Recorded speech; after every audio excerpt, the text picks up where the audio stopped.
Hey guys, back with another video. Today I'm smoking Romeo y Julieta Reds. I got these recently. I've never tried them before. I usually just smoke blues or whites, but I actually really like these. These are pretty good.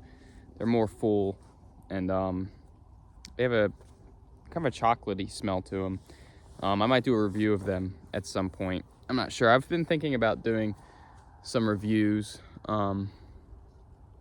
of different tobacco products and maybe like beer or whiskey, because I really like those two things. But maybe let me know what you guys think about that, doing like small review things. I'm kind of an amateur, so I don't really know too much about how to review things like that, but I mean, maybe it's to be fun. But anyway, getting into the video. Today I wanted to talk about being alone with your own thoughts. And I think it's something that's important. It's something that we've done as a people for thousands of years. But it seems like we don't really do it much anymore. By we, I mean, well, most people. Not everyone, obviously. But it seems like a lot of people, including myself, are very good at it. And again, I'm speaking as per usual from personal experience. Obviously, with the internet and with technology, we can have a lot of overstimulation, and we can use it to pacify ourselves in a way and to not have to think alone with ourselves and self-reflect, which I think self-reflection is extremely important in developing as a person.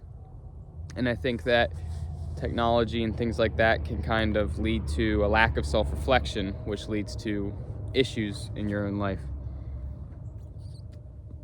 Obviously, it's bad for other reasons to be overstimulated, I guess is the word. It can lead to you being lazy, not getting work done, all that kind of stuff. But also, it just doesn't allow you to just have moments to just sit there and think. I know I've gone through bouts, I think I've talked about in previous video, I've gone through bouts where I don't use technology nearly as much, and I always feel more human and more alive. I feel more like a human being. I just feel so much better. I feel more at peace. I just feel better. Just like any addiction, really, because I do kind of have a technology addiction, I would say. Just like with any addiction, you feel better when you're off of it than when you're on it. But for some reason, you keep going back to it and trying to treat your problems with the whatever it is you're addicted to.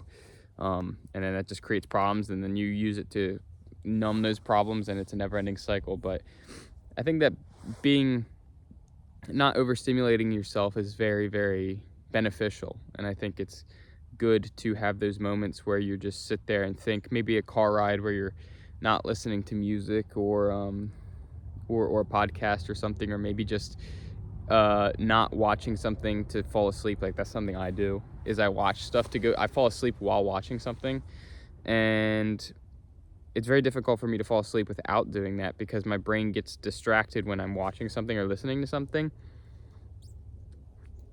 Ooh, my bad. And then it can fall asleep easier. But if I don't do that, then my mind will run all over the place, and it's harder to sleep. And I never used to be like that, but now it's harder to sleep without that. And I don't like that. I want to change that.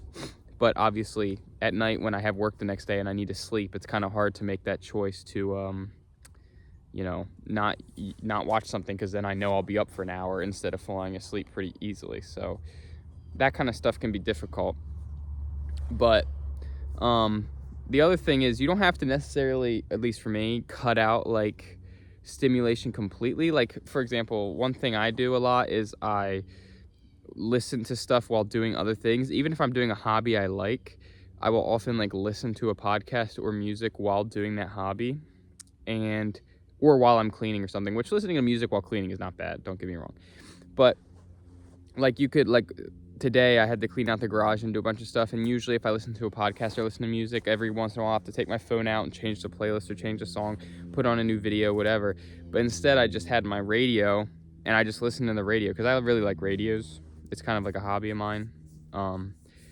I like to do some DXing and stuff. I like radios. But so I just put on the radio, and then it's like, you can't choose the music. You can choose the station, but then you just have to listen to whatever the people are talking about. You have to listen to whatever music it is, and then you have to listen to ads too. And I hate ads, but when they come on, you just tune them out and you think to yourself.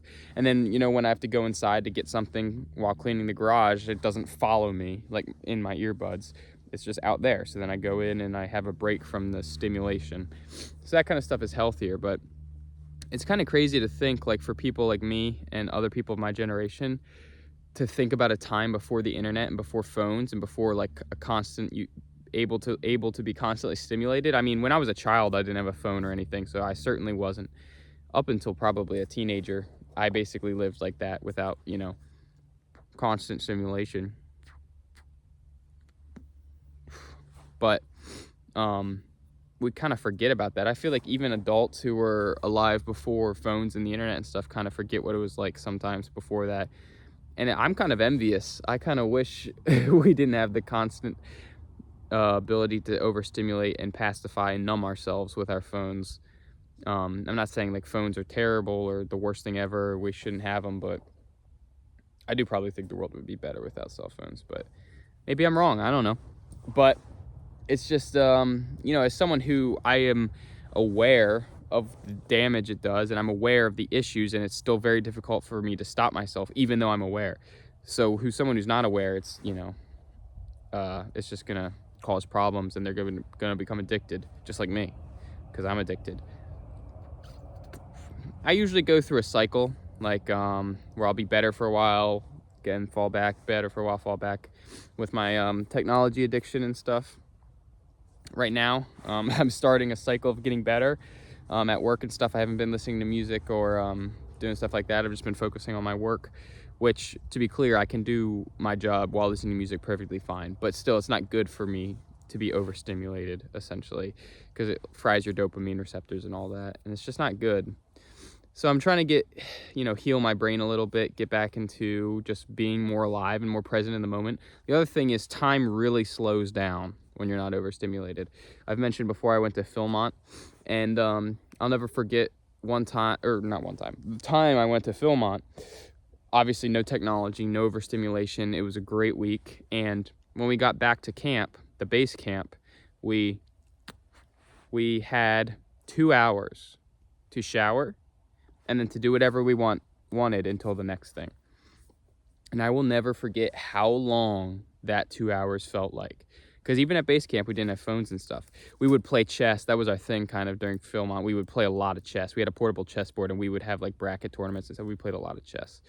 And that 2 hours to shower and then to like play chess or just talk or do whatever, it felt like an eternity. It felt like a whole day. It felt so long. Like, time slows way down when you're not overstimulating yourself. I mean, you could be swiping on YouTube Shorts or Instagram Reels or whatever, and the next thing you know, it's been 2 hours. But when you don't have that stuff, 2 hours is a lot of time, and you can get a lot done, or you can have a nice, relaxing, long 2 hours and, you know, have lots of time to spend with your friends and think, or, you know, whatever. But I'll just never forget, I was like, even in the moment, I was like 2 hours. I like didn't know what I was going to do with that amount of time, because for a week, everything had been so regimented, and so, and the whole week felt very long because, again, weren't overstimulated. We were hiking and cooking meals and setting up camp and all that stuff. So it was a good week, but it really taught me that it's just a whole different world when you get rid of that. And it's hard because you have your phone in your pocket at all times. I mean, it's like,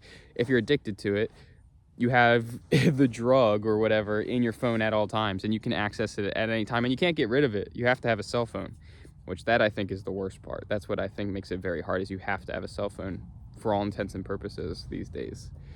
But it definitely, I know this from experience, from my previous, like I said, it's cyclical for me, my previous times when I was doing better, and right now when I'm starting that again, you feel so much better. And it's so much better to just have time where you're just alone with your thoughts. You're not overstimulated all the time. The days feel longer, you feel more productive, you're doing more. It's a lot better, and you just feel, you feel more like a human being, and you allow your brain to look inward and figure out your issues and figure out how to deal with what's going on, instead of just running away and never confronting it. Because if you never confront your problems, they're going to get bigger and bigger and bigger until you break down. or something like that. But if you confront your problems head on, mentally or physically, you know, in the real world or just in your head, then, you know, I would say that it's a lot better. It's a lot better. Sorry, I lost my train of thought there, and I lost my cigar. So anyway, that's really all I have to say for today. Let me know what you think about the idea for the reviews, if you think it would fit this channel or not. I mean, to be honest, it's my channel. If I want to do it, I'm probably going to do it anyway, but it might be nice to hear some people's opinions. And yeah, I'll see you guys in the next video. Bye.